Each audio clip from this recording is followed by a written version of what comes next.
And I think one thing we need to convince intensivists is to separate in their mind, just as long as we have a map, the patient is okay. Like that chemical poison of levo, vaso, dopa, epi, if we can put that on one side and we can do mechanical decompression to achieve the problem, not the solution on the other end, but the actual problem, then why would we use those poisons, right?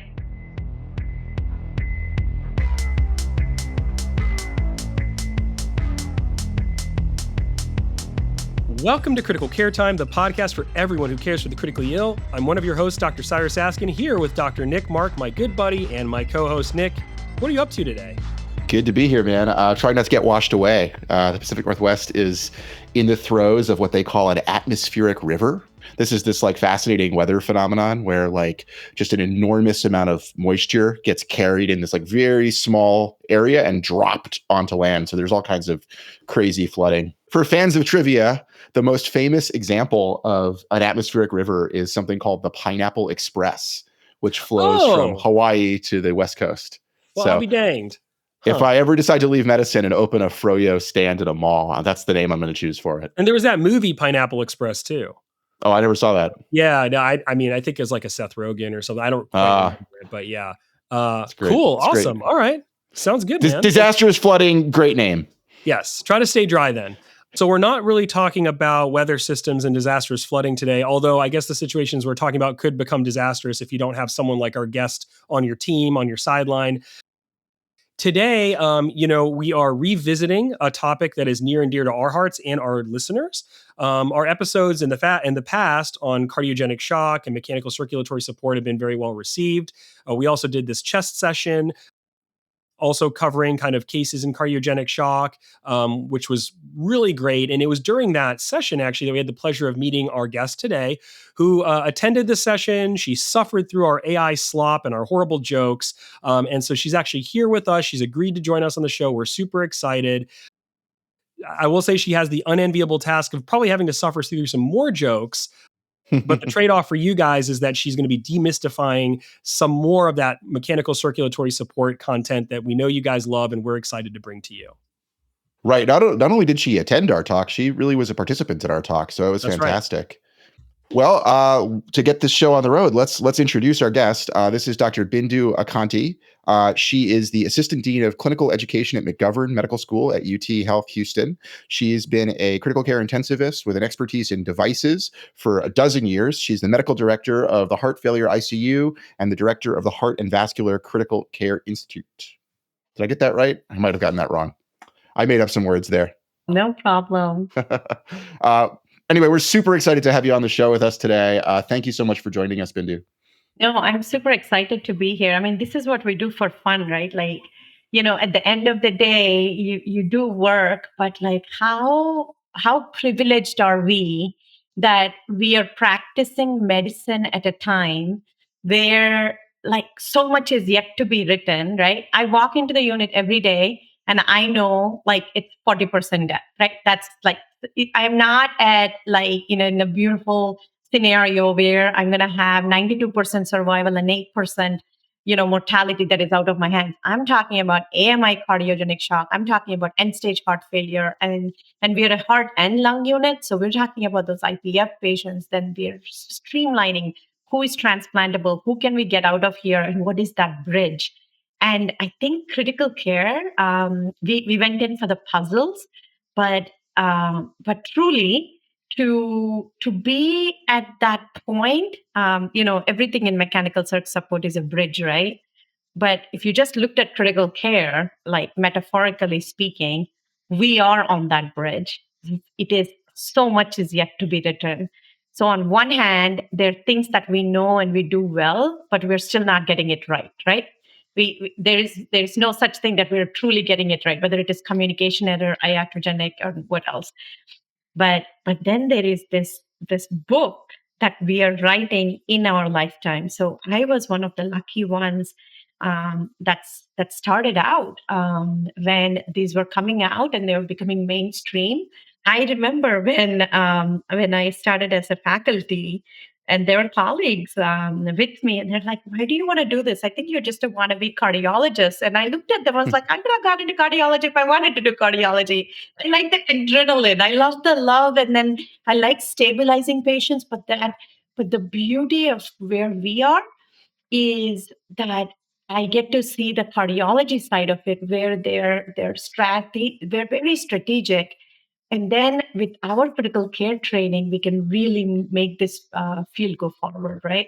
So I'm really excited to share with you guys some of the pearls that I've learned over the last like 12 or so years, where I've been fortunate to have just practiced mechanical support, or we're trying to call it cardiopulmonary critical care if you want to buy that, or MCS critical care, but many words. But I think the philosophical truth is that there's only one thorax and the heart and lungs coexist. Well, and I think you hit on a really important point there, which is that the last decade or so, there's been like a renaissance in the technologies available, when we use them, how we use them, and there's increasingly this unmet need for intensivists who can sort of work together with the various other specialists, right? The nephrologists, the cardiothoracic surgeons, the cardiologists, maybe subspecialties of cardiology. Like, this is an important emerging role, and it's an exciting time. Very exciting. Yes. I hope that together we can keep moving the field forward. And I feel like the compass should be not to try to get it right, get to a point where we don't get it wrong. And we are very far away from that.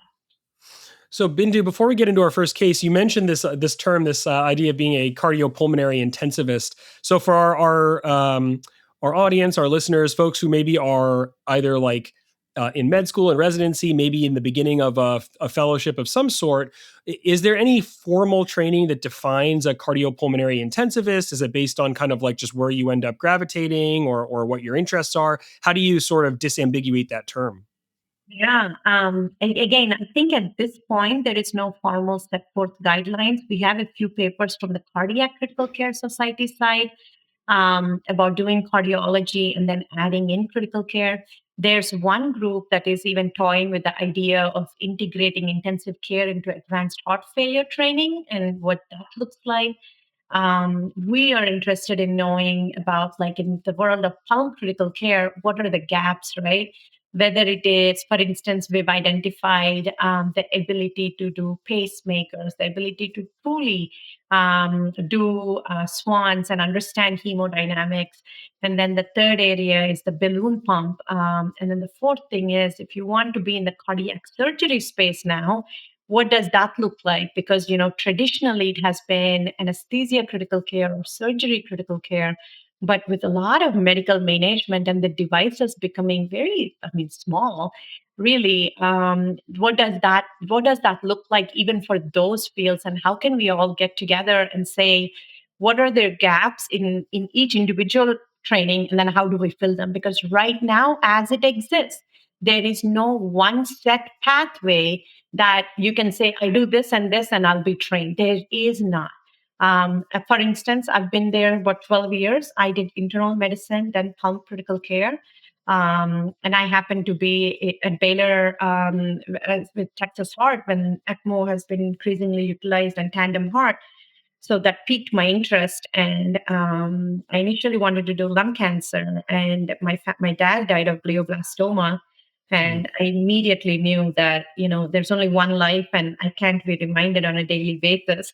So then I found cardiogenic shock, which is actually the mortality, in terms of SCI is much worse than glioblastoma even in some patients, right? So, but that's the truth, and here we are. So I think for the budding resident, cardiology plus critical care training in a very strong pulmonary critical care division that also gives them that pulmonary background is a great start.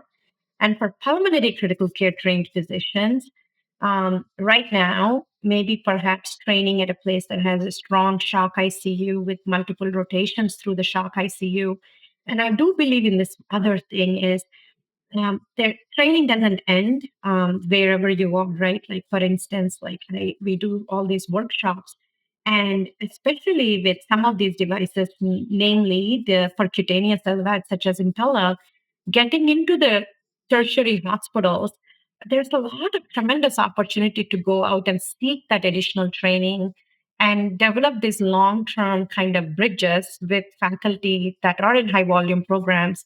So I just think that, like, at least as it stands right now, I really think lifelong learning, like you guys are doing, you guys are this is it.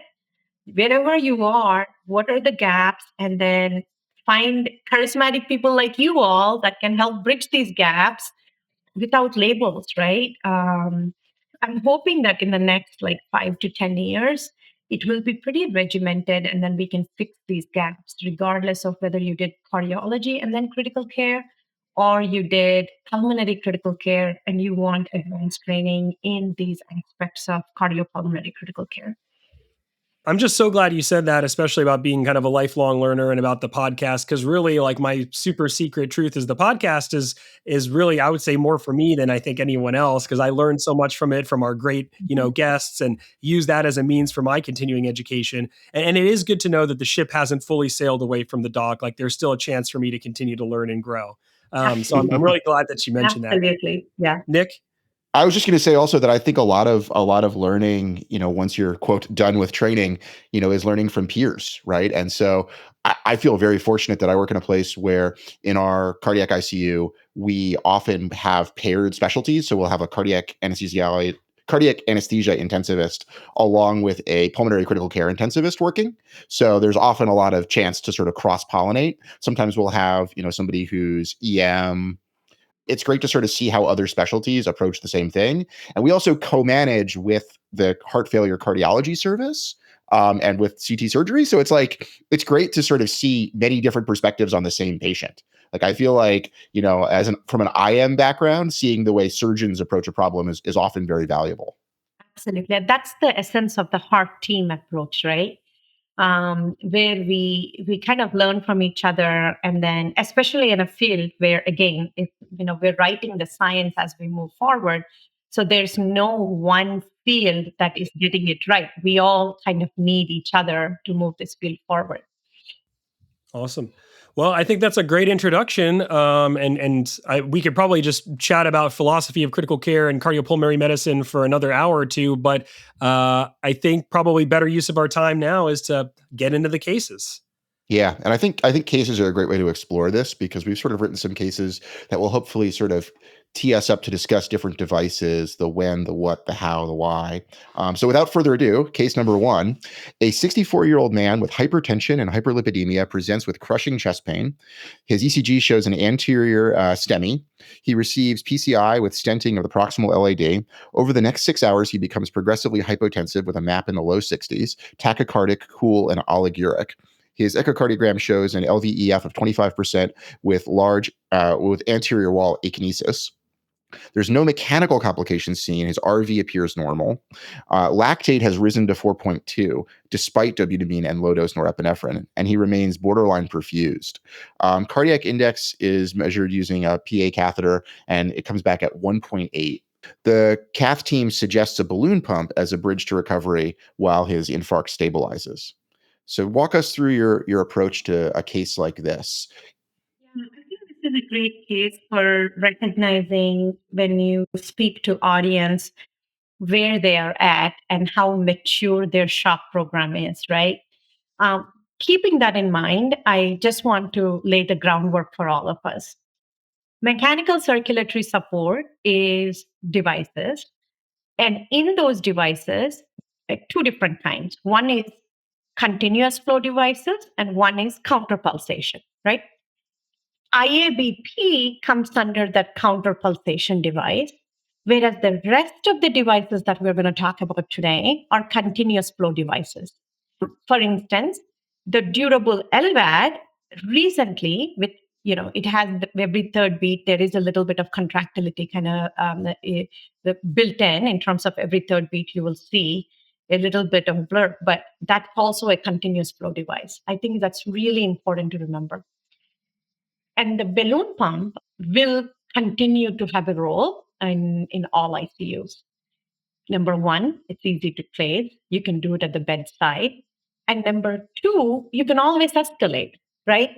And the classic responder of the balloon pump is usually an LV predominant shock and usually mild to moderate, right? Cardiac index maybe 1.8 to 2.2. And in this patient, he's kind of borderline and he has good RV function. And we hope that he has some residual contractility such that that afterload reduction will actually improve the forward flow. In contrast, if you have a patient with that profound pump failure, significant RV dysfunction, and high metabolic shock, then really the balloon, it's not that the patient doesn't do well with the balloon is the wrong thing. The patient is fine, meaning like, we have to give them the right device. It's not the balloon's fault that, it was not able to support. Now, what are some things right away that you say, you know what, this is not going to work?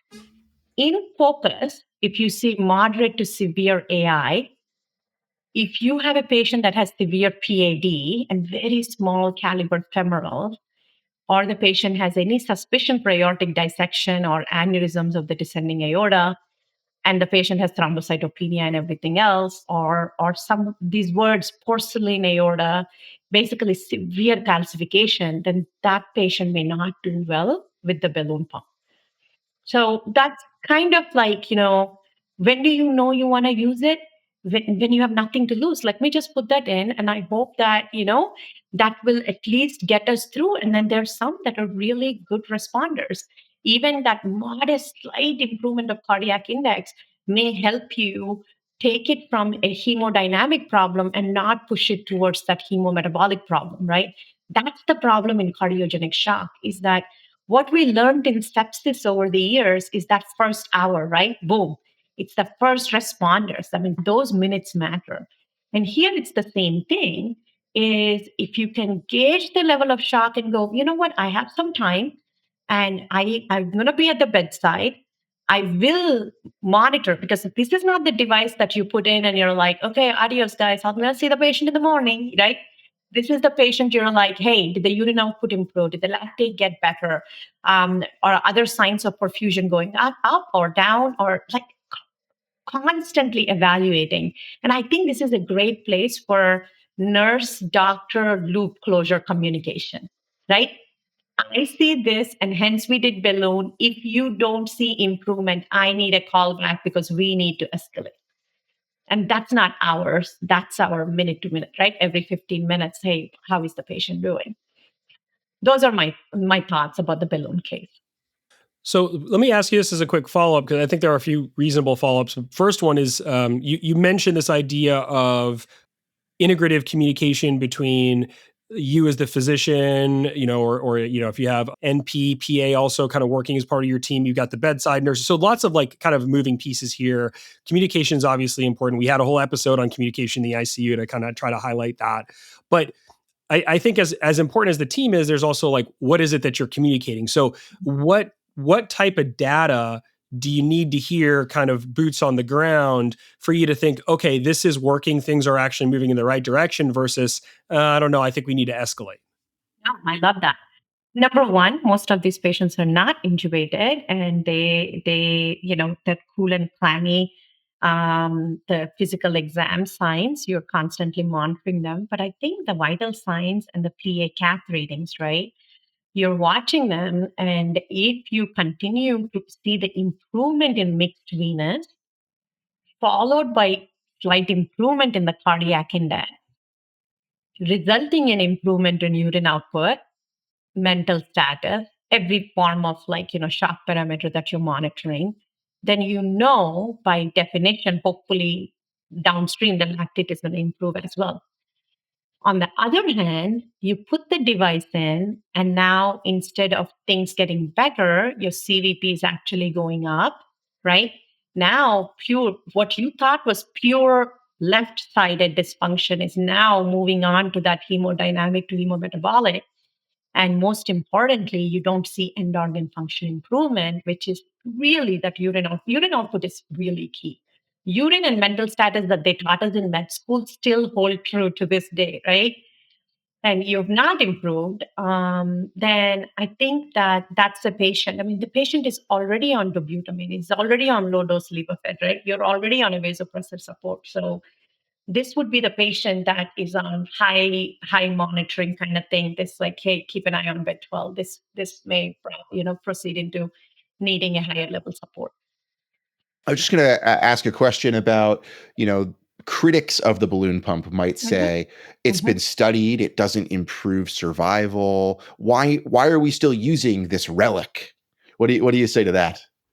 I mean, even though the IABP shock 2 showed that, and then I know that the European guidelines and here we talk about this, but the question is all shock created the same? And what if that you are in the periphery where you don't have access to many other devices, then isn't even a little bit of support good enough, right? That's in this setting, this is AMI, but there are other settings such as like postoperative cardiogenic shock, right? Especially in this situation, it could be early post PCI myocardial stunning. That's very short term, just to get the tide of the patient over until that contractility recovers.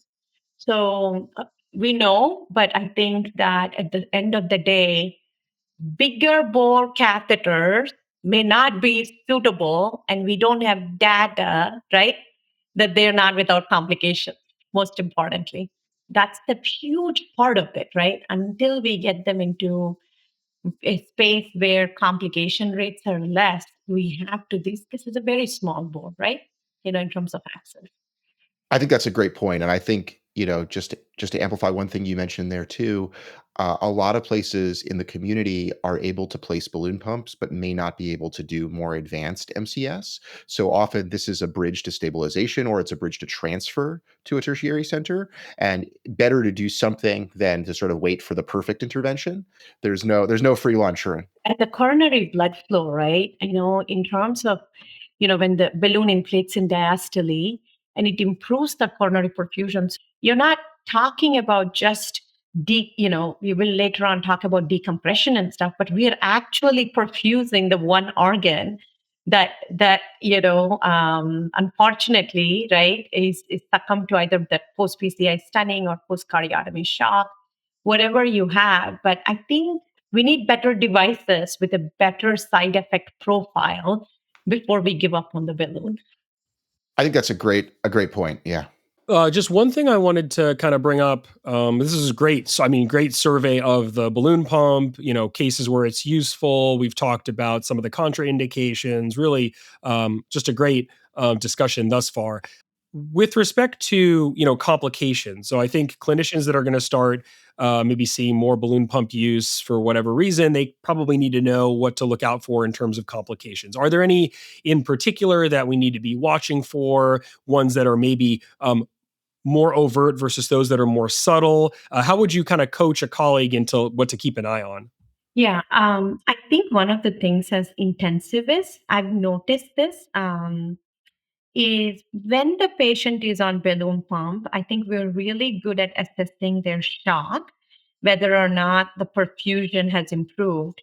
But I think we have to be extremely diligent about the vascular complications that are early or late. So the very first thing when we enter the patient's room should be take off the sheets of the leg and see if there is distal perfusion. Do you have a good pulse?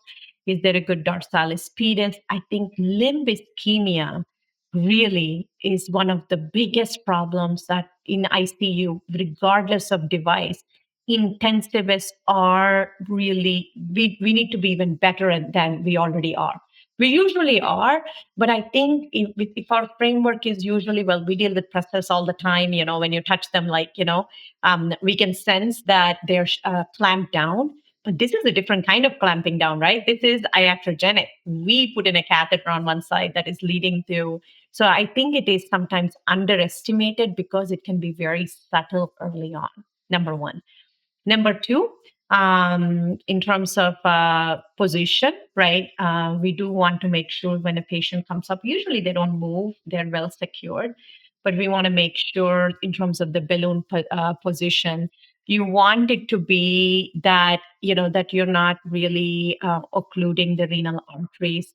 We really need it to be more proximal. And then the third thing is, it's very rare that balloons rupture or gas embolization happens, but it's just about, when all devices are man-made and complication prone. But for me, if the audience was to take away one thing about the balloon pump, it is you and we all are responsible for balloon related limb ischemia complications. So talking to the nurse about when was the Doppler done, and if there is a true, then getting the arterial Dopplers going and with the vascular probe and seeing, and then coming back to the patient too to see, and early balloon removal, because you may have thought that, hey, it's post PCI, I was going to leave it in for 2-3 days, and you're like, you know, this needs to come out and it needs to come out now. And if there is an issue, it may need to even go to the OR. I think those are great points. And I think, one thing that I always feel like it's really important is to have great nurses in order to use these devices Yeah. because, nurses who are, I mean, in some ways, the balloon pump is almost more of like an art. There's a lot of finesse to it, like timing, inflation, deflation, Yeah. triggers, et cetera, that requires, quite a bit of skill to really optimize it, but also just being hyper attuned to complications. Like I'm really fortunate that I work with great nurses who are like looking at the x-ray before I am. And they're like, hey, is that balloon a little deep? Is it, well, and that's the culture you want. You want the culture where everybody is worried about balloon placement. Everybody is worried about limb ischemia. That way you catch it sooner. And then just that culture of like advocating for getting this thing out as soon as possible. Because I feel like I always regret the balloon pumps that stay in one day too long. And I never really regret the ones that we took out too soon. It's like, all devices, right? One day too long is sometimes too long. And then also removal of the devices. I think out of all the devices, right, balloon is typically one of the most MCS, like other than BB ECMO, that is removed at the bedside, usually, right? Unless the Mhm. balloon has been there for a long time and they go to the OR. And holding pressure, God bless the cardiology fellows, right? Holding that pressure for like at least 30-35 minutes, it pays off. It pays off big times. We don't really see that those hematomas and stuff, but those are real at balloon removal time. So I think that from the complication aspect, I think ICU physicians need actually probably have a more important role in post balloon removal and monitoring the hemodynamics at the bedside because this is happening and in the ICU than even more than the other devices. Before we move on to the next case here that we're planning to cover, we haven't yet touched on some of the settings for Mm, the balloon pump, sort of the different yeah. ratios, 1-2, 1-3, 1-4, that sort of So thing. Can we talk yeah, about that? yeah. One of the ways that, when you have a patient that truly needs full blown balloon pump support, then they're on 1-to-1, right? But what if the patient has hypertension, and has left main, right? Left main occlusion, and the patient is about to go for bypass surgery or PCI is about to be done. When you put the patient on balloon pump and you're augmenting, and you may actually have hypertension, right? So those patients, then they may not need that 1-to-1, but at the same time, you want to augment that coronary perfusion. So you may go down on the balloon pump support, and that can be decreased to either 1-to-2 or 1-to-3. And it just means that, every third beat is kind of supported. Now, one thing to remember is that when you do that, you better be anticoagulated because number one, without anticoagulation, if you're at 1-to-2 and 1-to-3, then imagine the balloon, like, beep and then blank, blank, and then there may be a clot that can happen between that time. The second way is to de escalate therapy. So you put somebody on 1-to-1, they're well anticoagulated, and you're like, I think the patient can get off balloon pump and do fine, meaning cardiogenic shock is doing better, EF has recovered. Then you want to come down on the support, and then you can come down to 1-to-2 and then to 1-to-3, and things are doing well. And then you want to be able to remove them. I think that the augmentation, which is that diastolic pressure, right? augmentation that happens with the balloon inflation. Those are actually not as difficult as you would think to learn, especially for intensivists. Your podcast, I'm sure we can put in some waveforms for self-learning. But I think it's important for intensivists to know, for instance, like what happens if you do early balloon inflation versus late balloon inflation, right? Like if you do late balloon inflation, then you're basically, that diastolic augmentation is not going to be there, and you're not getting your purpose. Versus early balloon deflation versus late balloon deflation. You if you deflate the balloon too early, then you really have not helped that myocardial oxygen demand. But those are like really just like the first waveform is normal. The second waveform is normal augmentation. The third one for you to look at is what happens, what does it look like at early balloon inflation versus late? These are timing stuff, right? Versus early balloon deflation versus late. And I think at the end of the day, if you can spend, I think like 8 minutes on that in any of these podcasts, that's it. I think we necessarily, just like chest x-ray, we go in and take a look at the chest x-ray, right? We don't look for the report or wait for anyone else. I think balloon should be the same way. And I love asking questions. You pointed to that, Nick. Like you have somebody that put it in, and most importantly, the search support people and then the nurses, everyone adds value and asks those questions. Hey, look at that EKG triggering. And then I think you can learn a lot by just seeing, especially when these patients are also paced, what do those waveforms look like? Right. I think maybe out of scope because we have these other cases, but we can balloon pump. Like in most of our shock courses now, we are devoting a significant amount of time with balloon because that's what is available in every community hospital around the country. Then Yeah. every intensivist should be comfortable managing them. Totally agree. I think there is not a waveform in the ICU that is intensivist we shouldn't understand. We shouldn't understand, yes, or at least try, right? We may Yeah. not begin, but we're trying in the fellowship era to do a better job, and hopefully we'll get there. But in the meantime, an era of continuous learning. My EEG interpretation is admittedly pretty limited to like that looks normal, that looks effed up. But yeah, I agree. And we will put some examples, just as you said, in the show notes. I also think, one really important point about the balloon pump is it's quote old, but it's complicated. And there's a lot of edge cases, like the example, like, I feel like you learn something every day. Like I love the example I learned recently of like when you have somebody on CRRT and the CRRT pump is generating static electricity. If you're in EKG trigger mode, it can cause the balloon pump to act wild and you have to go to pressure mode. Like little things like that are these fascinating edge cases where like there's something to learn from looking at every machine and how it's set up and why. And I think you appreciate patient care even more, right? The deeper that you dive into these machines, you appreciate that your understanding of physiology and your grasp on it, you've given yourself a gift. That's the most important thing. And now you're able to apply it to patients. And I think that pays off in the long run. One of my favorite parts of the ICU right there. Yeah. There's definitely a ton to learn from these sorts of cases, and hopefully we'll continue to do that with our next case.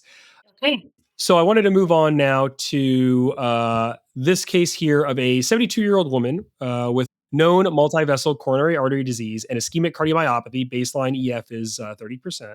So she's coming in with fever, pneumonia, worsening dyspnea, and she comes to develop acute cardiogenic shock worsened by her sepsis. So she's got a MAP of 55. She's on Levophed. She's on Vaso. Her lactate's 5.5. Her echo does show a reduced, a severely reduced LV with an LV EDP of 28 millimeters of mercury. She's got an RV that's moderately depressed in function as well. So ultimately, the decision for her is to place an Impella CP for temporary unloading to sort of break this spiral of sepsis and cardiogenic shock. And fortunately for her, things get better. Ventilator pressures improve. Everything looks like it's getting better. So my question to you, Bindu, is, I guess, first and foremost, does this make sense to you, the decision and then the response? And in this particular case, are there any specific signals that you identify that you're like, oh yeah, this would be a great Impella patient? Yeah, I think What I want to start out with is this concept of mean arterial pressure and our over reliance on it as being, hey, the patient is doing well. The patient has 55 MAP with what levofed, norepinephrine, and vasopressin, right? And I think from the SVR sepsis school of thought, you're like, well, I'm just looking at at the end of the day, that's your perfusion. That's what matters, and which is great. They're right. But if you were to look at it from a circuit standpoint, you have no complaint. The patient, the right side had been okay, right, at some point in the past. Now, after multivessel CAD, EF went to 30%, and now the RV is also moderately depressed. Not failure, because it looks like the patient does have some fever, pneumonia, worsening dyspnea. Maybe there is metabolic acidosis that is transiently worsening the RV. That maybe, but this patient is a predominant LV shock, right? I think it is fascinating that we deal with sepsis and shock, and we have moved away from swan guided therapies a long time ago, right? And but we're kind of coming back to the same thing. Like now there are trials like, Narepi, you can just do it with peripheral IV, Artline, do we need it? So we're kind of in this, like in that category that may not matter. But this in this category with a map of 55, you have no idea.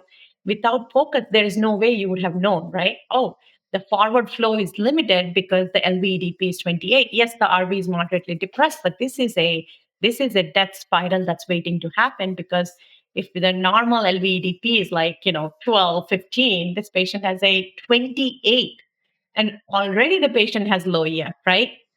On top of it. So this is that you have the hemodynamic problem.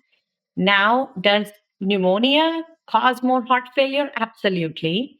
But now you have sepsis on top of it.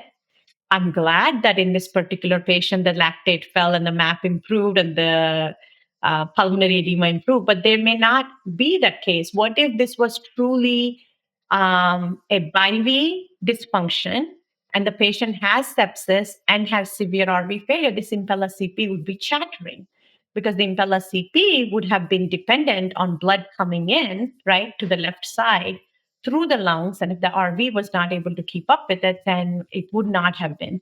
So I don't necessarily think with a map of levofed, vasopressin, fever, pneumonia, pulmonary edema, metabolic acidosis, that a univentricular support may or may not help, right?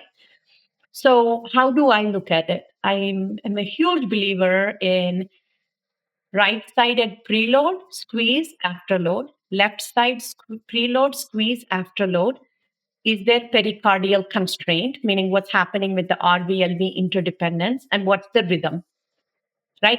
Because we all know preload, squeeze, afterload, but you want to look at it really differently from the right and the left and then put it together. So for this patient, is the patient in shock? Absolutely. But you haven't really given me what is the CVP and what is the mixed venous, right? If in this case, with all of this, the CVP, let's say, is 8 and the PA diastolic is 28, right? Then, and let's assume that the PA systolic is like 40. So I know 40 minus 28 divided by 8 gives me PAPI, right? PA systolic minus diastolic divided by CVP is pulmonary artery pulsatility index. PAPI tells you how good the right side is doing, at least. Then you can look at what is the right-sided afterload. You've given me pulmonary edema, but I have no idea. Is this lady, 72, that has been with ischemic cardiomyopathy all these years, does she have PVR? And if she does have PVR issues, how bad is it, right? Then on the left side, you've given me that the LVEDP is 28, but you haven't given me, is this MR?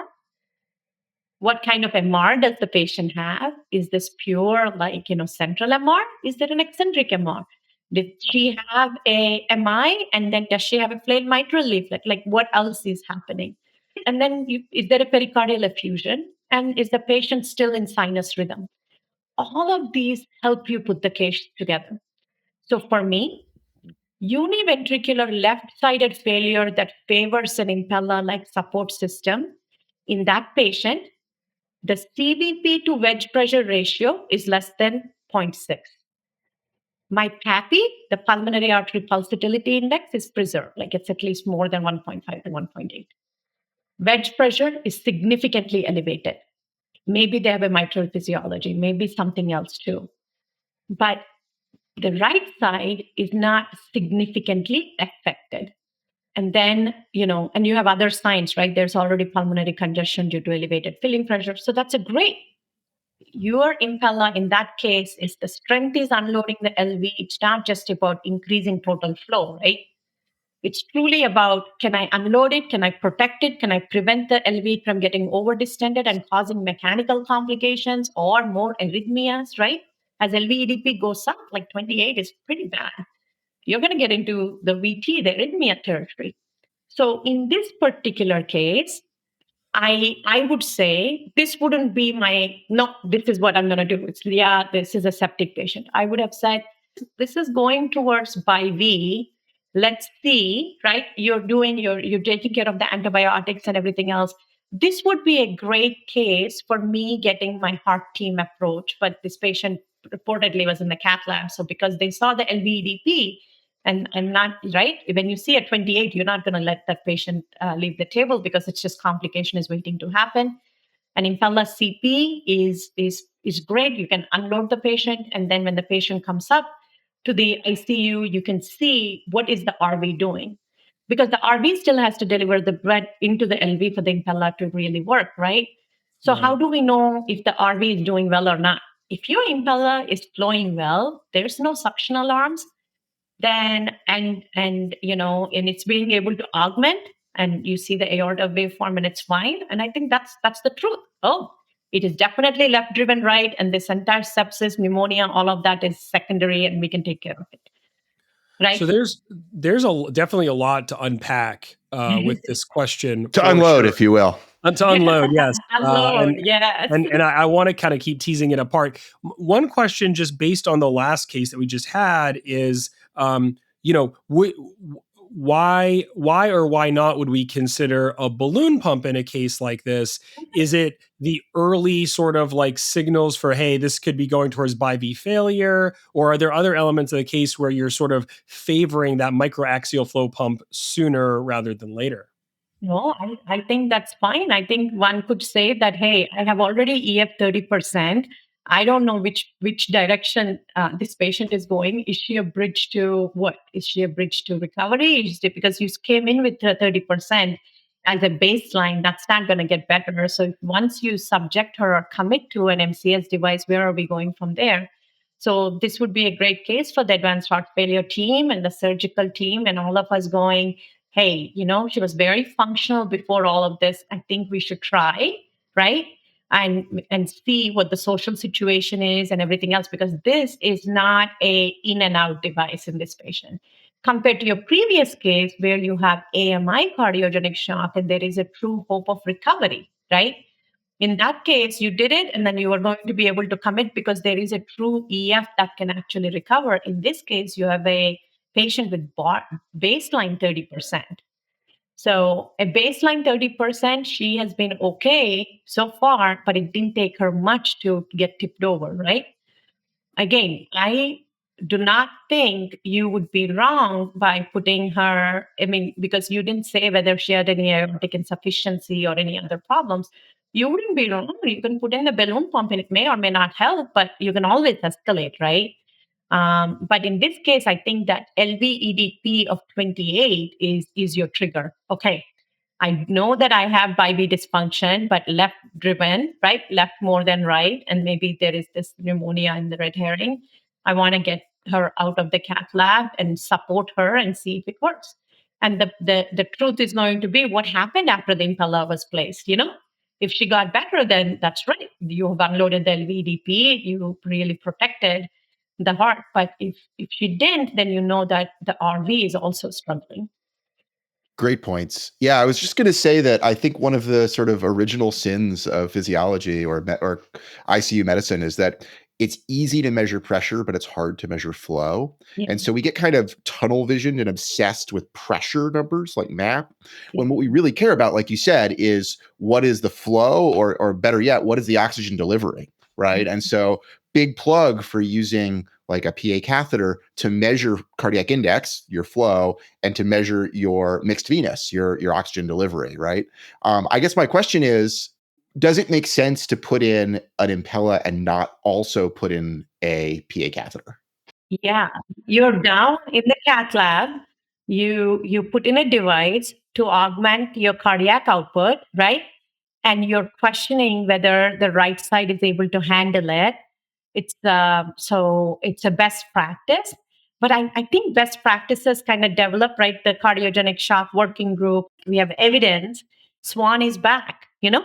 and if the patient is going to the cath lab, great time. So I really appreciate all the help that, and I think now the surgeons also, even in the 5-5 setting, our surgeons will say, hey, I know the patient has 5-5, but we do want the swan so that as you're weaning, we can see if there is recovery, right? Similar, even on ECMO patients, if you're weaning a device, then get true numbers so that you can see if the patient is getting better. Look at your PA diastolic, right? See what's happening on the right side. So, yeah, no question about it. Yeah, I think, to quote Sherlock Holmes, right?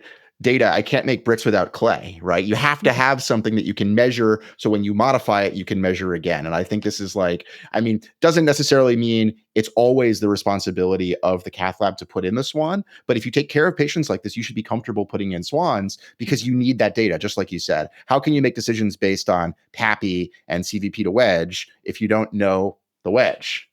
Yeah.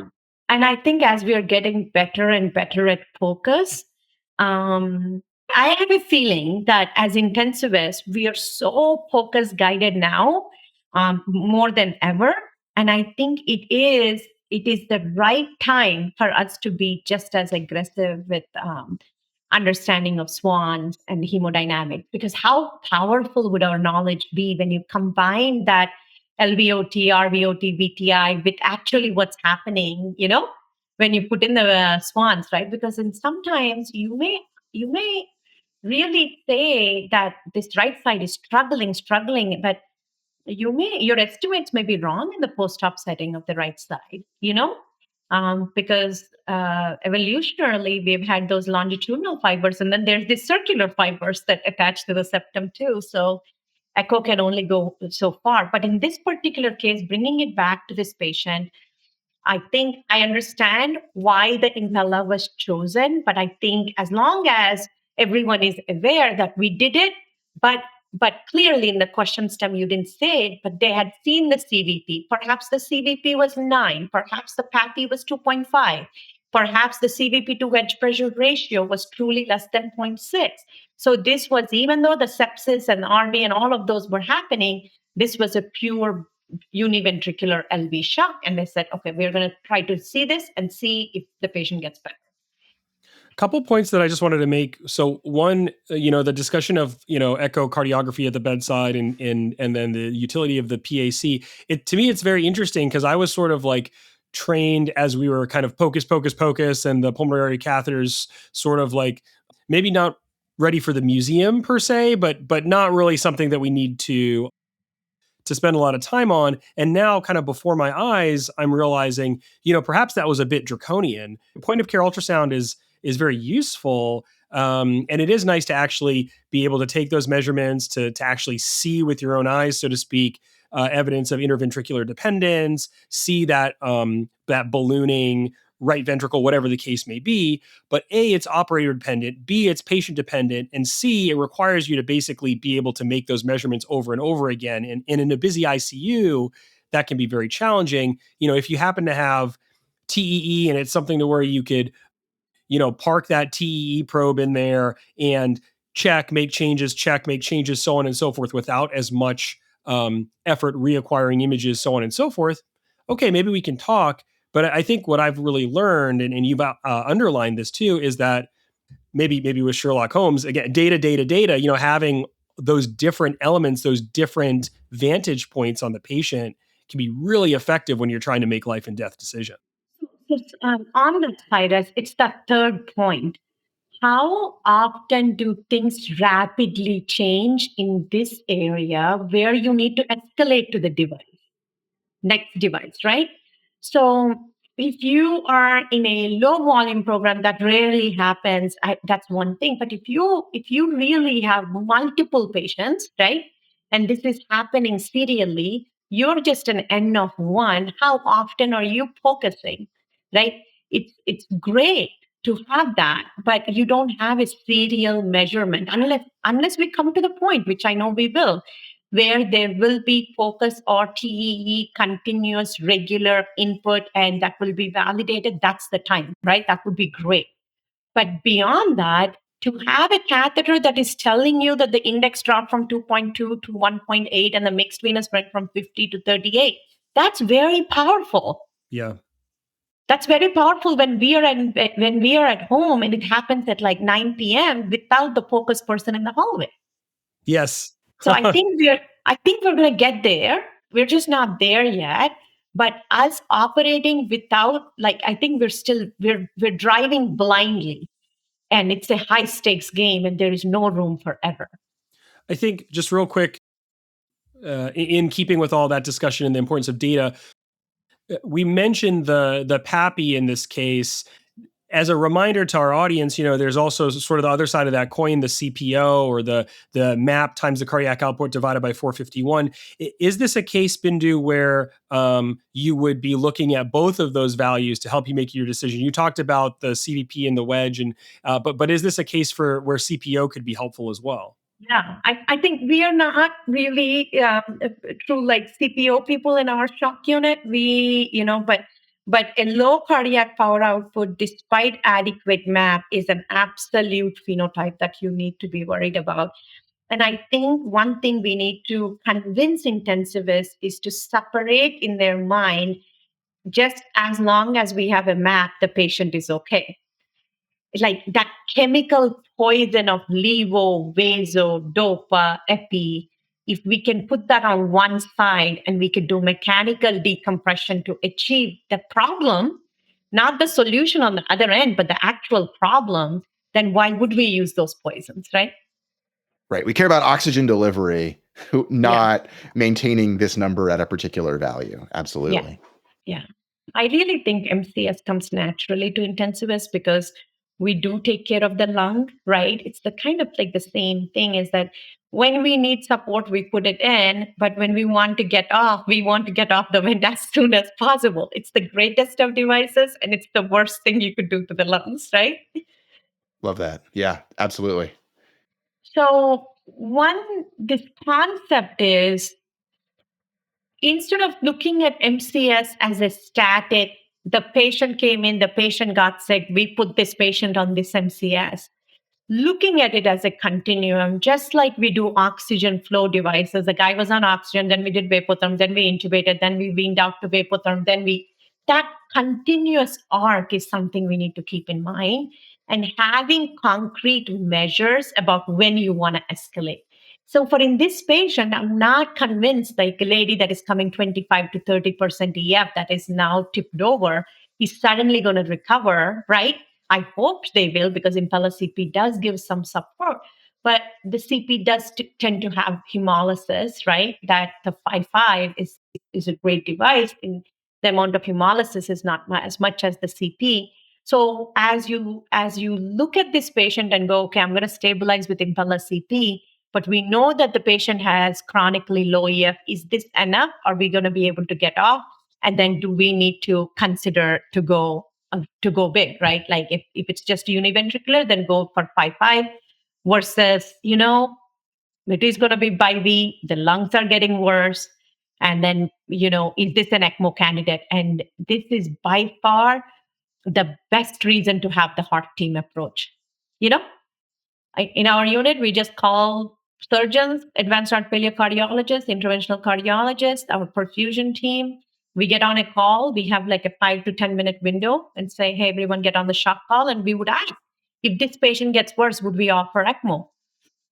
You just said exactly what I was going to ask you, which is that, yeah, I think that one of the most important things that we can do as intensivists is sort of see the whole picture and organize the whole response, and having a dedicated CG shock team where you can kind of spring into action and decide to act, or even if you're not going to act, decide when you would act and what you would do. Because I think, like, sometimes, the most important decision you can make is to decide upfront what therapies would be appropriate and what wouldn't be, what would be offered and what wouldn't be. The same way, and I love your analogy to thinking about MCS as a spectrum, the same way we do with like oxygenation and ventilation, right? Like, we think about, would this person be a good candidate for non-invasive? Would this person be a good candidate for high flow? Would this person want to be intubated, right? We should have the same sort of thought process for mechanical circulatory support. Absolutely. One time we were talking about this, and Dr. Carr here in heart failure, he said about how when we intubate somebody, we don't like start them at FiO to 40%, right? We go big.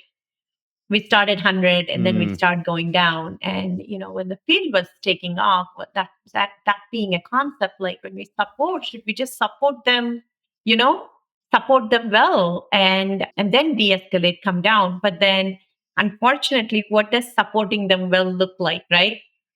When you put somebody like this, and if they decompensate and you put them on veno-arterial ECMO, it increases afterload. The LV is going to have even harder time squeezing.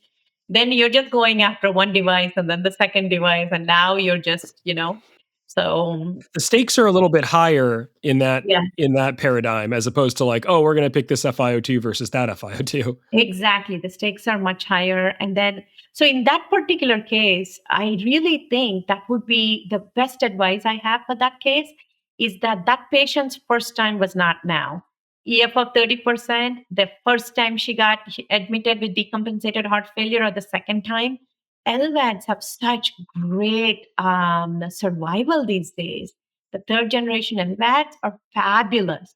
They're going to be competing with heart transplant outcomes in the next 10, 15 years. And our center, we're looking at the data, it's like 7.25 years. I mean, that's pretty good for LVAD DT, right? Granted, we're a high volume program, but I'm just saying that, like, the best opportunity for intensivists is to be the MVP of patient care when they came in with that first pneumonia episode, like 5 years before, when the EF was 30% and they were able to get off the vent and walk out. Tell them that there is as they get older, this is going to become more obvious and they should get plugged in with advanced heart failure, That's a great point. Because this is too late, guys. The die was cast long ago for this patient, unfortunately. Yeah, this is all like, we're going backwards, right? The first time, 20 to 30%, and then saying as you go into your 70s, you're not going to get healthier, you're going to get sicker. Where was that opportunity to support the LV? Not after she got sepsis, I was kind of thinking about moving on, but there's one thing I think we probably should make sure we squarely cover, which would be complications related to the microaxial flow pump or the Impella. Impella is a trade name, Yep. of course, for audience. Yep. But just like we did with the balloon pump, what does our team need to be on the lookout for if there's an Impella in play? Okay, so just on that note, going back, we talked about counterpulsation and continuous flow. All continuous flow pumps are further divided into extracorporeal, outside the body, or intracorporeal, inside the body.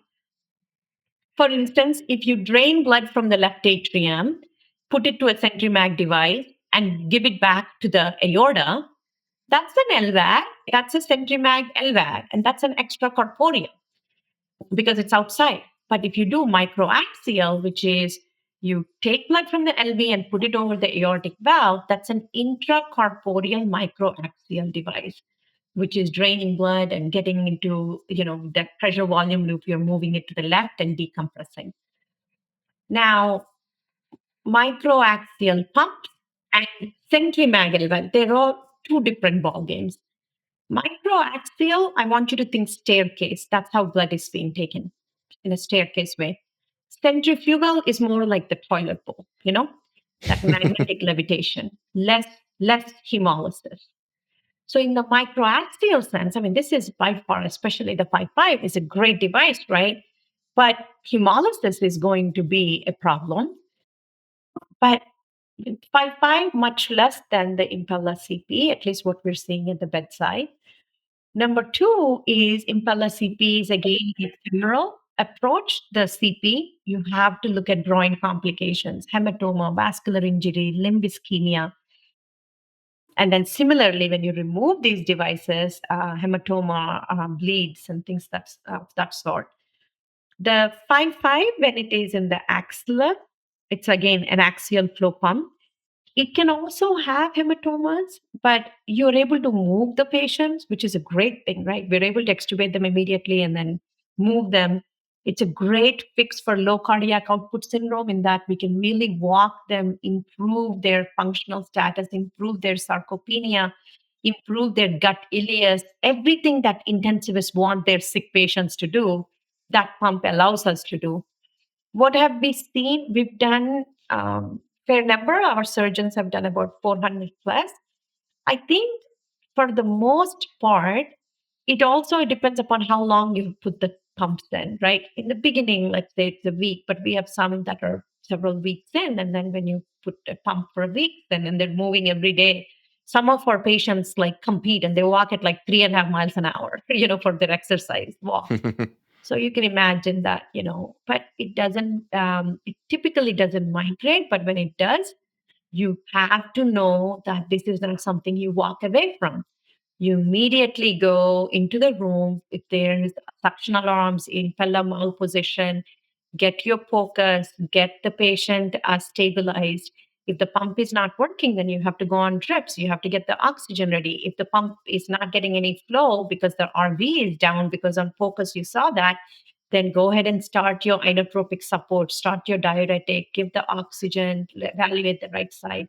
So I will say that the things to look out for are hemolysis, suction events, migration of the left ventricle, like, into the LV, like all the way in, or pull out, pump thrombosis, right? Even with anticoagulation and even the smallest of clots can cause stroke, and then vascular complications, obviously. And I think just as with the balloon pump, I think it behooves intensivists to understand the waveforms, understand what's on the screen. Yeah. And once again, on our website, we'll have some examples of this so you can know what normal looks like, what suction looks like, what aortic displacement looks like, or ventricular displacement looks like, all the important things that you absolutely need to know if you take care of patients with these devices. Yeah. And I will add that, as intensivists, we don't have the luxury of reading LVEDP waveforms, right? Like in terms of, that's in the cath lab and they're doing mitral interventions.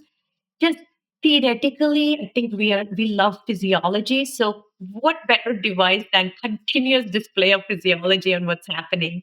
Remember, these are not absolute numbers, but these are trends that you're monitoring. Quick 30 seconds on this. I teach people like go like bottom up, look at the flow at systole and diastole that it is giving most often. And if your motor current is pulsatile and nice, then your device is in two different chambers. If your motor current is flat, you're not so sure. So that's green. Then you can look at the white and the red. If your Impella is more than P4, you will see the white LVEDP tracing.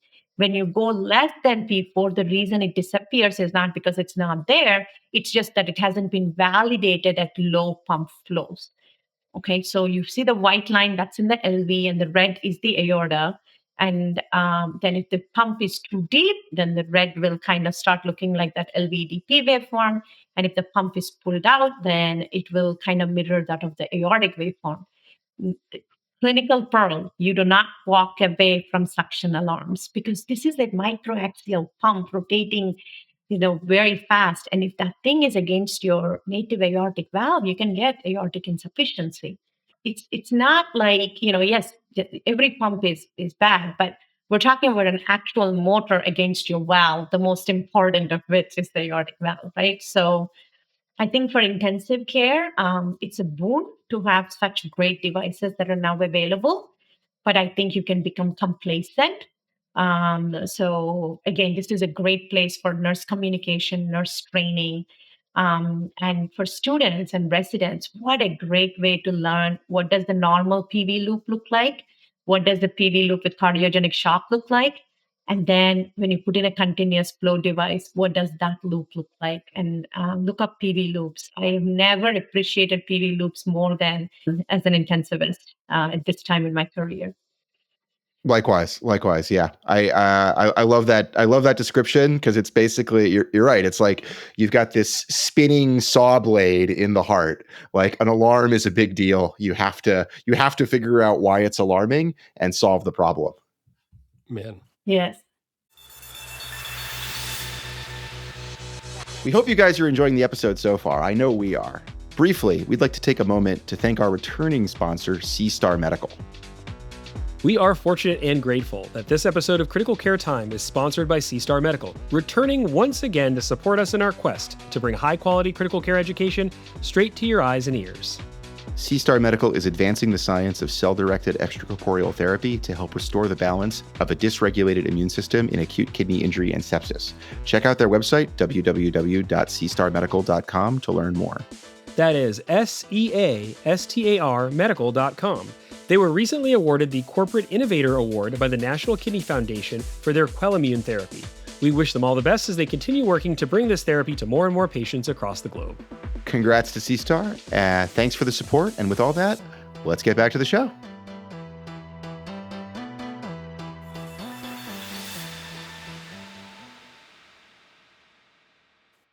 All right, continuing down that continuum of MCS, let's move on to our next case. So a previously healthy 35-year-old man develops viral myocarditis leading to rapidly progressive shock. His MAP is in the 45 to 50 range on 3 pressors. He has a lactate of 10 and an approximate LVEF of bad, maybe 10% or less. He has progressively worsening hypoxemia secondary to cardiogenic pulmonary edema. He decompensates to the point of cardiac arrest, but is promptly resuscitated and taken to the cath lab, where an LV gram confirms severe global LV dysfunction with clean coronaries. The decision is made by the CG Shock team to cannulate peripherally for VA ECMO. Bindu, do you want to walk us through sort of like how you approach like a crash and burn myocarditis case like this? What does the trigger for ECMO look like, and kind of how do you approach this? The joke I have is when in doubt, put on ECMO. Like, yeah, in this crash and burn, like, there's no way, right? This is like that. This shouldn't happen. This shouldn't happen in 35-year-old, but we keep seeing. Rapidly progressive shock. He's already on 3 pressors with a lactate of 10, and the EF is 10%. I want to remind you viewers why it is so important to do focus on this patient. This is December. Imagine a 35-year-old man comes to your ER and says, I have fever, chills, not feeling well, and the heart rate is 120. What are the chances in every ER in the country focus is done? Every ER, not necessarily, right? So 10 years ago, this same patient, every ER, like they would say that this meets the sepsis metric. Let's give fluids, right? You give fluids and then boom, done. We are done. 30 mils per kg, clean 30 kill. mils per kg, fluids, and you guys now took a heart rate of 125 and the guy is in VT. And we would get called from outside ERs, and you're like, he's 35. So we go and put them on VA ECMO. But this is, before we even get into ECMO, I just want to tell the audience that without focus, you would think that this patient is septic with a viral illness. You would not call this myocarditis. The reason you call myocarditis is somebody did a focus on him, EF is 10%, and now we are in a whole different algorithm, right? So what are the clinical triggers in terms of needing ECMO on this? It's you have 3 pressors and the EF is 10%. There is no way, there is no machine. If we want to wait, the way we would wait on this patient is, can we get the sheets in so that we do the ECMO in a more stable environment, maybe in the, versus ED versus cath lab versus the ICU. So MAP, less than 50% with rising lactate, severe BIV failure, and on top of it, you have hypoxemia. And as far as I'm concerned, this is a peri-arrest or potentially going into a recurrent arrest physiology. High likelihood of recovery if supported early. In fact, so many case reports and registries that myocarditis is one of the best things for VA ECMO, can actually show significant benefit. Yeah, that's a very compelling argument that you make, is sort of like considering the recoverability, the timeline, and also that point of like, the knee-jerk reaction to basic metrics. Okay, blah, blah, blah, sepsis box checked, CMS appeased, here's your 30 cc's per kilogram. That could very well, and maybe that might have happened in this case. That could be the death knell in that scenario. If you don't have an ECMO team, and you send that person into VT with everything else that you've discussed, you've really done them a tremendous disservice, to say the least. Yep. And I think that's that actually continues. But I love it though. And now our ED, especially the ED residents, this era of ED residents, they are beyond most of the intensivists that came out in the previous era. Rather, I'm Oh one of yeah, them too. some Um, amazing EM intensivists out there for sure. And even just, I just think, one of the great things that's happening right now is the early use of POCUS in assessing the shock patient, and instead of like reflexively giving fluid, like actually trying to phenotype undifferentiated shock and figure out what the problem is. Absolutely. So where do we cannulate this person? Yeah, the easiest in this patient is going to be PEM-FEM, right? You can rapidly achieve it. You can do it at the bedside, in the ER. The only reason that I would take, if this is not a peri-arrest and you have some time in the cath lab, is all myocarditis patients benefit from a biopsy, not just rest, right? Resting the heart is a great thing, but I don't think you should have premature closure about viral myocarditis. A virus can exist in someone and they may have an autoimmune myocarditis, and the treatment is vastly different, right? Like, for instance, if you can have a lupus myocarditis, that patient may need to come up and go on accelerated therapy and potentially even plasmapheresis. And when they recover, it is so humbling to see, right? And then giant cell myocarditis and lymphocytic myocarditis, all myocarditis need biopsy. So if they're going for a biopsy, then first do the VA ECMO, stabilize them, get them off that like shock, that axis, shock extremis axis. Then you go in, put in a swan, get the nice biopsy done when the pathologists are available, so that you can get an early decision and see. That's what I would do. Is that for us, this is an immediate. Hey, we're activating, ECMO team. And but I'm glad in this patient, this is to the point of arrest, but this is now ECPR, right? So once you arrest and you go onto the ECPR pathway, your survival curves change a little, right? Because now you're dealing with the post-arrest and the peri-arrest complications in themselves. But usually, again, myocarditis, if you support them well, VA ECMO is a great tool. And I think one thing we should talk about too is maybe this person has arrested. They're not arresting now, and for the sake of conversation, let's say it was a very brief arrest, right? But I mean, maybe one other thing that we need to think about too is like, once somebody has arrested, when is it too late to put them on ECMO? Yeah, no, very good question. Now that's the ball game of ECPR and stuff, right? So if post arrest patient is following commands, moving all extremities, and the arrest was like in a brief scenario, such as maybe like transient PEA, metabolic acidosis, something that was reversible, but truly that patient has like a massive PE, and you know that there is an etiology, and you know that you're going to support them and somehow relieve that etiology, right? You're going to get them to the cath lab. You're going to do a mechanical thrombectomy. I think just because they had CPR and they came back and they're arresting again doesn't mean, in my book, it's an automatic ECMO. I really want to know, where are we? Who is this patient? Where are we going after the ECMO? Because we also owe it to the technology to use it rightly, right? If you have a 78-year-old that has an EF of 20%, and then the patient coded, and every time the metabolic acidosis is resolved, the patient gets better and then codes again, right? And the patient is not a candidate for your LVAD, not a candidate for anything else, then where are you going to go with your VA ECMO, right? What's the bridge? right? Right. VA ECMO to improvement in acidosis and BIV dysfunction, like that's not going to happen. So then you put in an Impella CP, then you upgrade to a 5.5. Now what? Like there is a bridge to nowhere unless that patient does become a candidate, then absolutely, right?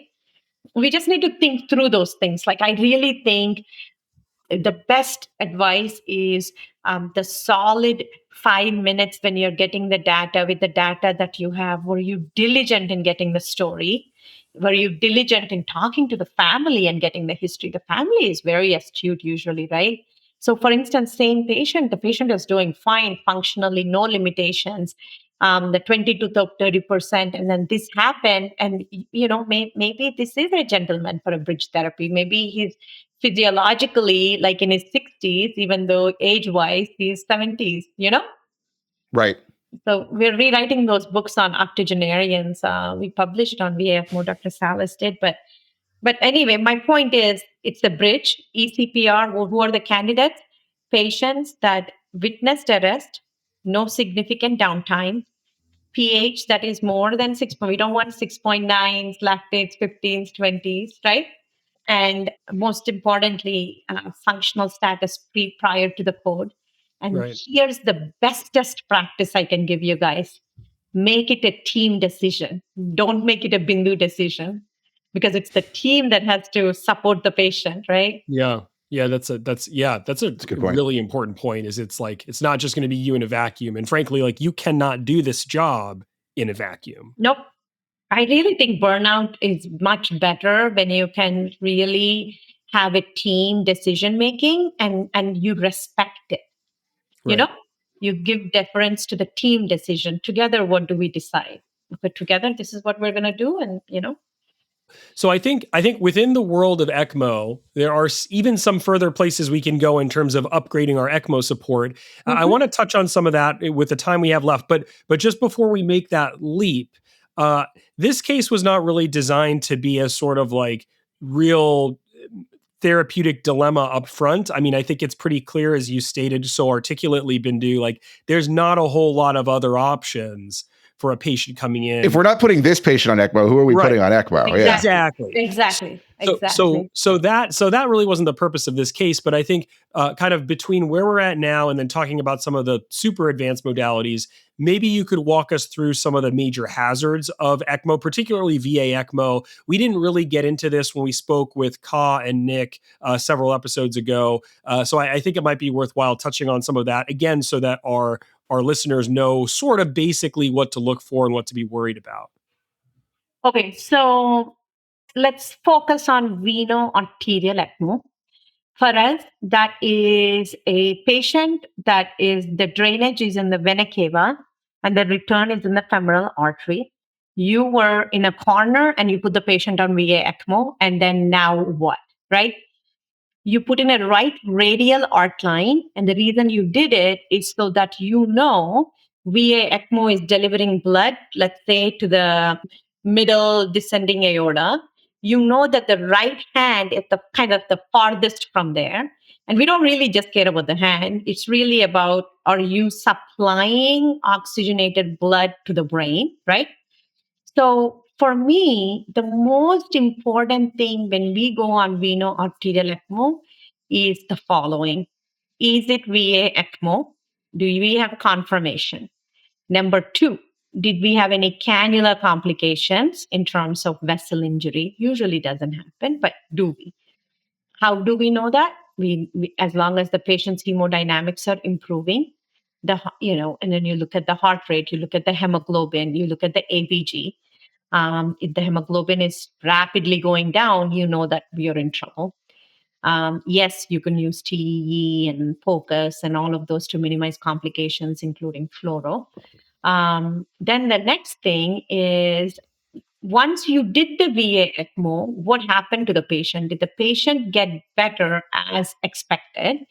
Or is the patient right now in terrible worsening hypoxemia?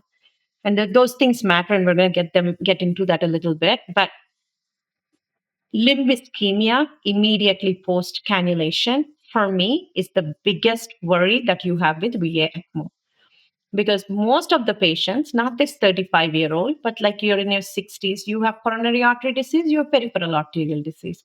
Now you put in a cannula that is 17 French in the artery, you're going to obstruct the flow to the limb. And I think out of all the things, I think as physicians, we get it, but we're not vascular surgeons. So I have to question, do we really get it?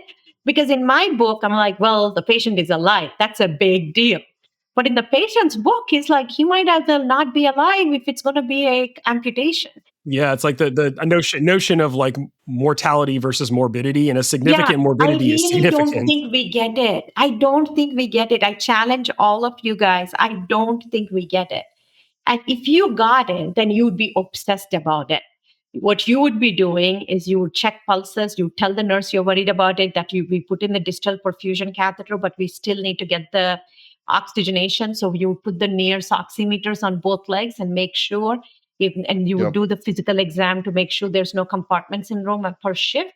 Or depending upon the exams. And then you would make sure that there is no bleeding, hemolysis, stroke, and post-code, any kind of signs of hypoxic brain injury. So that's what I'm thinking, right? What are the things that would immediately hurt that you can reverse? Limb ischemia, you need to work on. Bleeding, you need to take care of. Hemolysis, you need to worry about that. Like, why am I having a hemolysis if you do have hemolysis? Because immediately after cannulation, you shouldn't really have such degree of like either pump issues and things of that kind, right? It's VA. But the stroke risk is real, right? It's VA ECMO. And then in patients with myocarditis may not be, but like, as they are recovering their LV, especially in this myocarditis kind of patient, if the pulmonary edema is significant, they may be pushing out deoxygenated blood. And that's this entire concept of north-south syndrome, right? When the EF is recovering, but your lungs have not quite recovered, you have to pick this up on the right radial arch line. And there are many, many strategies to kind of help with that. But most importantly for me, the first 24 hours after cannulation is a dance that you want to do. You want to get it right every single time. After that, it's just the more mature your program is, the more you'll be able to handle these long runs of VA ECMO. From the standpoint of this pulmonary edema and LV distension, I think in the past, like early on, when we didn't have many devices, we used to convert them from V-A to V-AV ECMO, put in a very small cannula and deliver oxygenated blood from the arterial limb. That helps. But now we are adding cannulas, right? You're doing more things. And, sometimes this is completely counterintuitive, and this is probably dangerous. But back, when we didn't have anything else, we were like, okay, the EF is down. Let's just put on a little bit of esmolol if they're ejecting deoxygenated blood, and you don't have many choices. Remember, a lot of we did have tandem at that point, but on VA ECMO we didn't really have like really great venting devices, right? That's an important term that you bring up, this idea of venting. Maybe this is a good opportunity to kind of, in the time we have left, talk about what you mean, what you're kind of alluding to in terms of some of these, adding cannulas, additional modalities. How can you upgrade from VA ECMO? Yeah, it's like, if that is the best device, what do you mean adding more, right? Right. And I think to understand this, the PV loop is a really important thing. So let's start with the PV loop where everything is okay, it's normal. When the patient has cardiogenic shock, the PV loop moves to the right and down. So the top of that PV loop, if you think of this rectangular, right, the top part is your systolic blood pressure. So when you're in cardiogenic shock, you know that the systolic blood pressure comes down, right? So now it moves to the right. Now, when you put them on ECMO, yeah, the systolic blood pressure goes up a little, but it's harder for the heart to squeeze. So the PV loop moves even more to the right.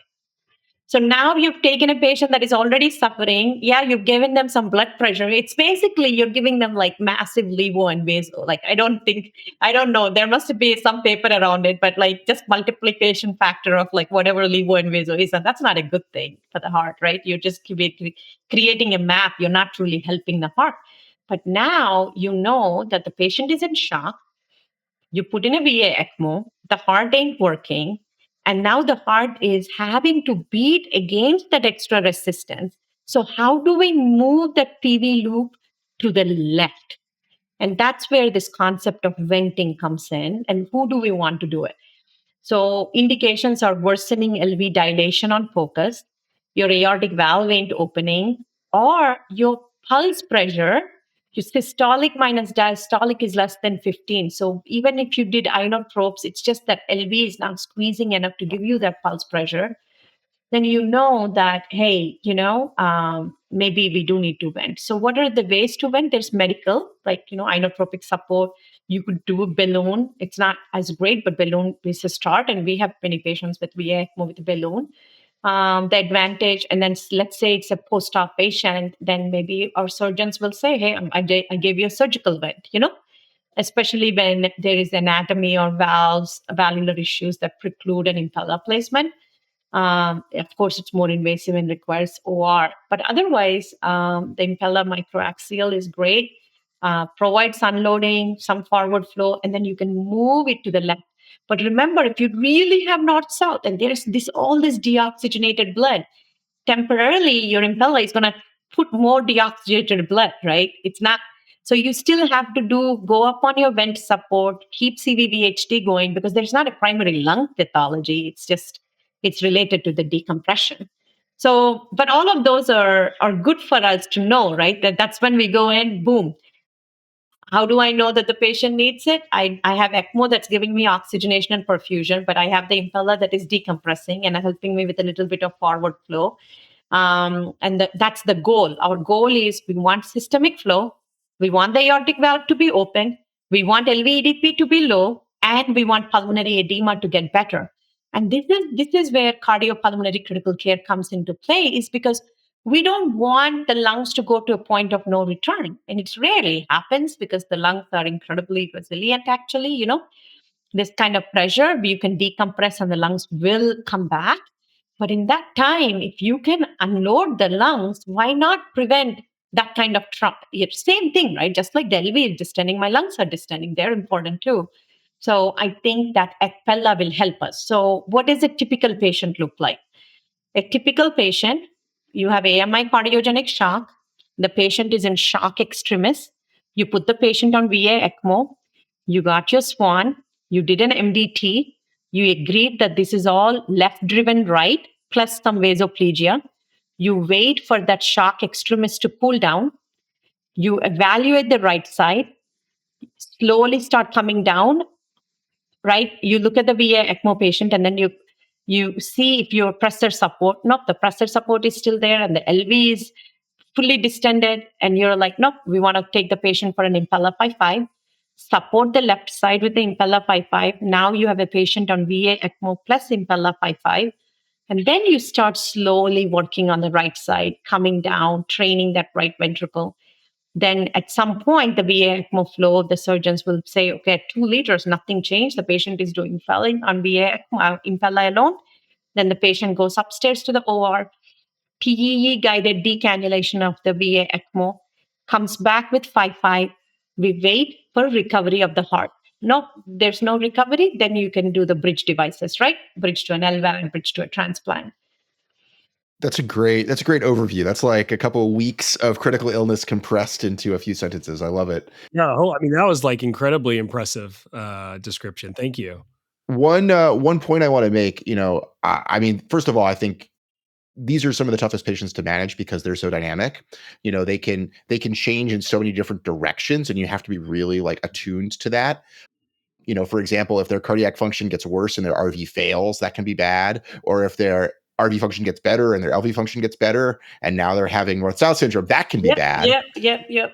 I think one thing that I've learned in the past is that, we always use the right radial as sort of like the canary in the coal mine to detect that deoxygenated blood entering the aorta.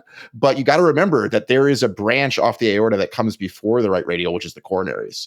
And so, you just like, you cannot examine these patients too much or too often.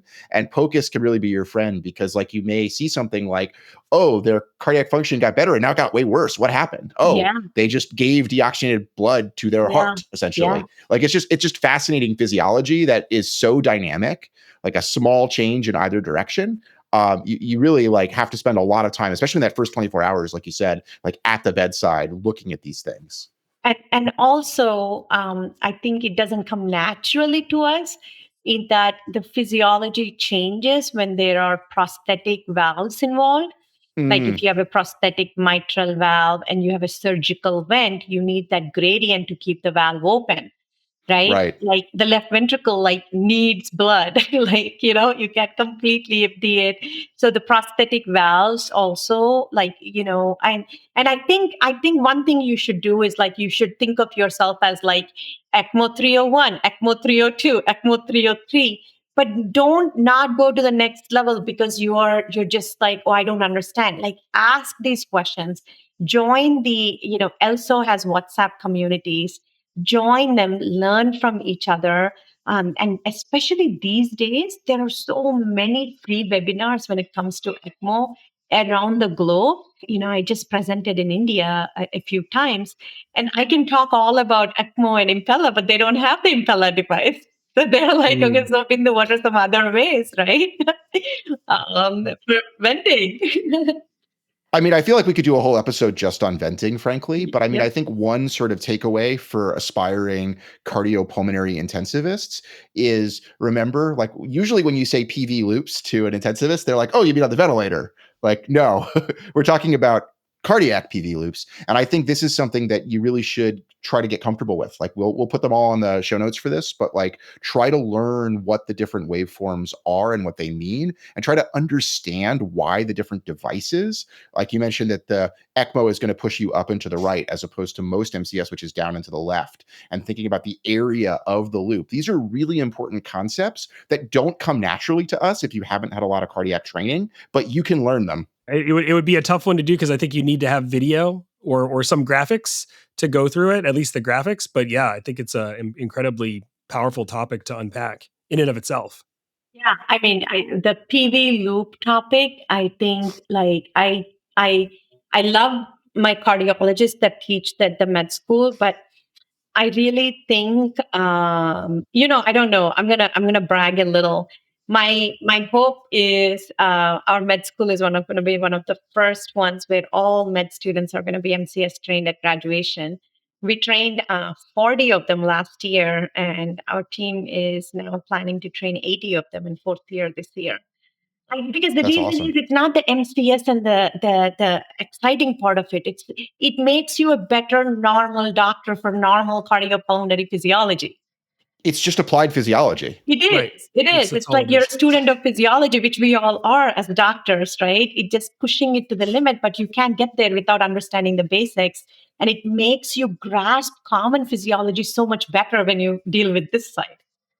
It's funny you mentioned that because sometimes I think that when you teach MCS to med students versus residents, med students almost grasp it more intuitively because they're Yes. closer to the basic physiology. It's a good thought. It's fertile grounds, and it's like I was just discussing with a resident overnight how one of the big draws to critical care in general is just the fact that I felt like it would make me a better doctor, period, to be a trained intensivist. Because if you can manage the sickest of the sick and the most deranged physiology, then that, as long as you're a kind of faithful steward of the profession and you're using those tools wherever you go, it really should translate into just being a better doctor. What you're saying just takes that to yet another level, which I think is beautiful. It's great. Yeah. Especially, it makes you appreciate sinus tachycardia as the worst rhythm you could have. Yeah, no kid. I love that. So we don't have a ton of time left to talk for this session. I anticipate more in the future, like we were talking about earlier. But one concept or one term I did want to get to, if we may, you mentioned it when we were taking a break, is this idea of lava ECMO, which I'm hearing more and more about. Can you tell me what that is? Is that like ECMO that you do like on Mount Vesuvius or what? Yeah. So we we had tandem LVAD for a while. What was that? It was a cannula that you put in through the IVC into the right atrium and you across the PFO into the left atrium, right? Our team did a lot of tandems before moving from Texas Heart to here by Dr. Carr and Dr. Layolka. It was an awesome circulation paper. I joke with my husband and family that tandem took my youth away because these patients were what we did because we believed Dr. Gregoric was our surgeon and he believed he's like, this is the best venting device. At that time it was, right? You go into the left atrium and you suck all the blood on an LV EDP of 28 that you're going to let that heart heal better than anything else, right? Especially VSD, for instance. You go in, you're basically draining from the left atrium. But then you can't move the patient. The patient is intubated. The patient can't move because it's right cannula just tethering on into the left atrium, right? You really don't want this cannula to move. Yeah, we couldn't even feed the patients like on a regular, like it's the opposite, right? Because you can't feed, they can't really have bowel movements, you can't turn them. But now, for instance, the same patient comes in with another patient comes in with severe mitral stenosis. And Impella is not going to help that patient, right? Because the problem is ahead of him in the mitral valve. So this is a great device. So we would offer tandem. You decompress, you reduce the pulmonary pressures, then you go for an MBR. Now, what if you have mitral stenosis? Let me give you a case. Severe mitral stenosis, severe PH, severe right-sided dysfunction. If you put in the same tandem into the left atrium, it's going to chatter, right? It's going to chatter because the right side ain't going to put blood into the lungs. How is the tandem going to get any blood in the left side, right? So LAVA, this is left atrial VA ECMO, has drainage ports both in the left atrium and the right atrium. So the cannula goes through the IVC across the right atrium into the left atrium, draining both the right atrium and the left atrium. So it's decompressing both sides. So it's a great device for BIV support temporarily, obviously. What are the problems? The more holes, the more clots, the more strokes, especially when it's on the left side, right? Right side is a PE, left side is a stroke. So we don't, especially if you have a device that you can put in on the axillary as a microaxial, then, as a venting device, So does that make sense in terms of LAVA? And so I want you to look at it as a continuum. Your VA ECMO, some of the cousins of that is a tandem and a LAVA. That's a good way to put it. That's a great. I like the sort of family tree we're building here too of MCS in general, of like pulsatile versus continuous flow, extracorporeal versus in the body, intracorporeal, and then sort of thinking about this taxonomy further within ECMO. And because that's what we don't want to be. We want to be agnostic to the companies, right? We want our learners to know what is this device. It's inside the body or outside. Does it have an oxygenator or not? Is it axial flow or is it centrifugal flow? Is it counter pulsation device or is it a continuous flow device? It's like a Jeopardy. I'm going to say that and you're, without using the word. Like I have an intracorporeal microaxial device that is draining blood from the LV and putting it directly into the aorta, right? What is an Impella? Yeah, exactly. So that's the fun part of it. So help me just I'm very dense and I'm trying to make sure I've wrapped my head around this. So with LAVA ECMO configuration, you're draining, you said, from the right atrium and the left atrium into your oxygenator. You're sweeping off that CO2, you're oxygenating that blood, you're returning it to the aorta via your arterial limb. And the benefit there is that you are kind of venting both left and right heart. Because VA ECMO is a right-sided venting device as it is, right? Sure. That's kind of what I'm getting at is how much more are you buying? Yeah, but the idea is that the LAVA will help you drain the left atrium too. Because it's a venting device. It's finally you have a dual venting device. Despite the complications and stuff, you need to have somebody that is skilled to, it's a transeptal puncture. And again, with the clots, it's a very temporary support. So in my memory, the last two cases, I think, were in the setting of severe mitral pathology with severe pulmonary hypertension and BIV dysfunction. Got it. So certain there are kind of these edge cases where it's particularly because you don't want to complicate things just because you can complicate. Right. You want to be very like is it LV? If that's the problem, that's the chamber I'm going to bypass. Is it the RV? That's the chamber I'm going to bypass. I look at it as test tubes. Where is the problem? What am I going to bypass? Yeah, love that. I also feel like in some ways it's simpler, right? Because instead of 2 devices, you're doing it with 1 device. Yep. Well, guys, thank you so much to our audience for listening to this and really for being the wind beneath our wings here and allowing us to bring folks like Bindu to you. I mean, this was really a fantastic discussion. Super excited to spend some time talking about some advanced concepts in mechanical circulatory support, but also some of the basics. Who is a good candidate for what tool? What tools might lead you astray in certain situations?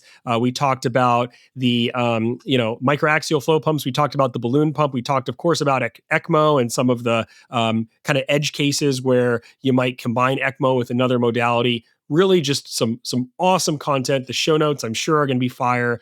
And we will definitely be planning ahead to bring Bindu back. Bindu, before we let you go, and of course, thank you 1,000 times from both of us. Before we do let you go, is there anything in particular that you wanted to ping or promote? Anything that you want our listeners to know? Or final thoughts, final words of wisdom for aspiring cardiopulmonary intensivists. Yeah.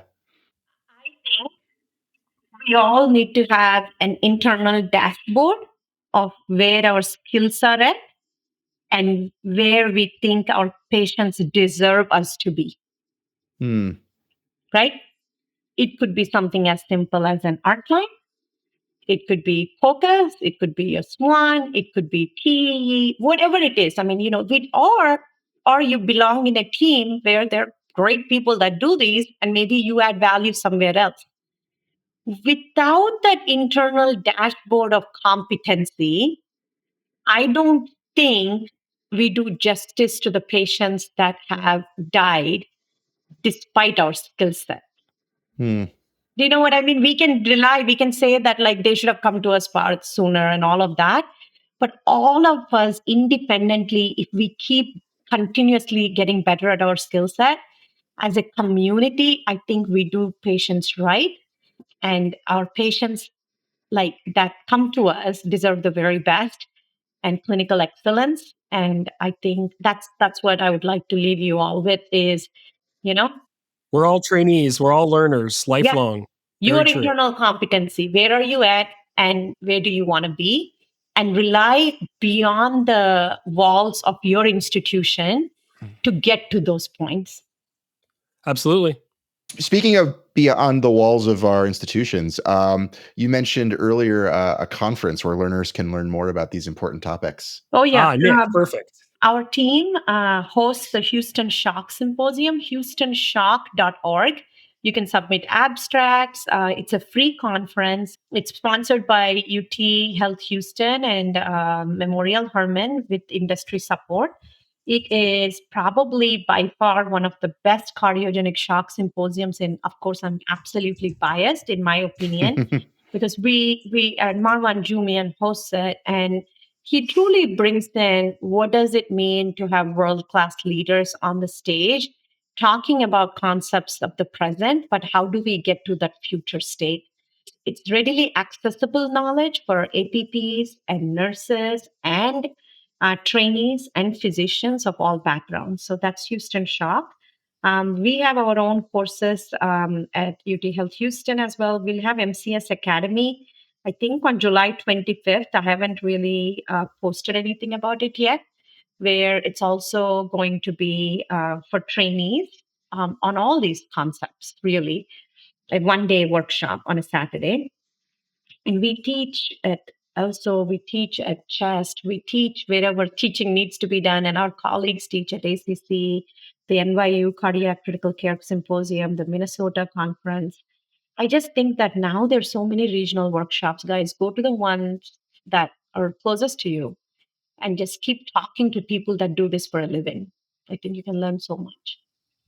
Man, that's great. Thank you for sharing that. March 5th through 7th, 2026. I literally click in registration as we talk. So nice. Thank you for that. Thanks, Nick. All right. Well, with that, come to the part of the show where we like to say thanks. First of all, thank you, Bindu. You've been an amazing guest. You've taught us so much, and you've taught us where we need to teach ourselves more. So thank you for joining us. We'll have to have you back. Yeah. Thank you, Nick and Cyrus. Of course. Thank you to all of our listeners. I'm not going to say what Cyrus said. Hear the wind beneath my wings. Hey, I mean, it's heartfelt. But you do inspire us. You do inspire us. We love you guys. Thanks for the reviews, the comments, the 5-star reviews, etc. If you haven't done so yet, please share the show with somebody else who's interested in critical care, to take care of sick people. That helps us grow. Leave us a 5-star rating if you haven't done that. We really appreciate it. Yeah, I'm sorry I love you guys more than Nick does. So, my bad for sharing my heartfelt feelings. So yes, we would love to hear from you. At least I would. I can't speak for Nick, I guess. We would love to hear from you. You can tweet or X, whatever it is. We're at Crit Care Time, or individually at Nick M. Mark, at Askins_Razor. We're on Instagram, LinkedIn, Blue Sky, Threads. We're all over the place. We've got our YouTube channel, so you can check us out there. If you search Critical Care Time, you'll find us. Yeah. As always, complaints to Cyrus at criticalcaretime.com. Absolutely. I'd also like to say a big thanks to all the incredible members of our team who make the show possible, the folks over at Podpaste who edit this and make us sound smarter than we really are, Kurt Belknap for composing our theme music, everyone on the team who helps us put together these amazing guests and interviewers. Thank you all very much. Yes, and before we go, we do have to do our little disclaimers. So the views within this podcast and any associated media do not necessarily reflect the views of our employers. All references to patients or encounters have been modified to be HIPAA compliant, and thus any similarities to real-world cases are purely coincidental. Finally, this podcast is for educational and entertainment purposes only and should not be used in lieu of seeking medical advice. With that, thank you guys so much for listening. I'm Dr. Cyrus Askin. And I'm Dr. Nick Mark. See you all next time.